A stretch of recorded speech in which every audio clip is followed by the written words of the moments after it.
आमदार सुरेश धस यांनी धनंजय मुंडेंची घेतली भेट। प्रकृतीची विचारपूस करण्यासाठी मुंडेंची भेट घेतली। मी काही लपून भेटलेलो नाही, सुरेश धस यांचं स्पष्टीकरण।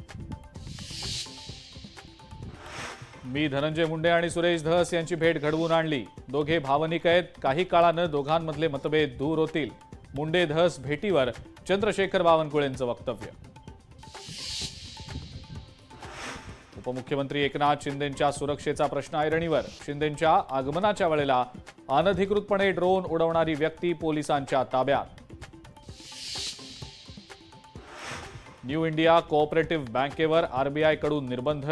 बँकेतून पैसे काढण्यासाठी खातेदारांची झुंबड। पोलीसही बँकेच्या गेटवर दाखल। धनंजय मुंडे दोषी नाही तर कारवाई नाही, अजित पवारांची ठाम भूमिका। देवगिरी बंगल्यावर झालेल्या बैठकीमध्ये राष्ट्रवादी काँग्रेसच्याही नेत्यांचा सूर। सूत्रांची लोकशाही मराठीला माहिती। नाशिकात एकनाथ शिंदेंचं शक्ती प्रदर्शन। नाशिकचा पालकमंत्री ठरलेला नसताना शिंदेंकडनं सिंहस्थ कुंभमेळ्याच्या पार्श्वभूमीवर आढावा। महायुतीमध्ये मिठाचा खडा पडण्याची चर्चा। अदानी हा व्यक्तिगत विषय। अशा व्यक्तिगत विषयासाठी दोन देशांचे प्रमुख एकमेकांना भेटतही नाहीत आणि बोलतही नाहीत। पत्रकारांनी अदानी विषयावर विचारलेल्या प्रश्नाला पंतप्रधान मोदींचं उत्तर।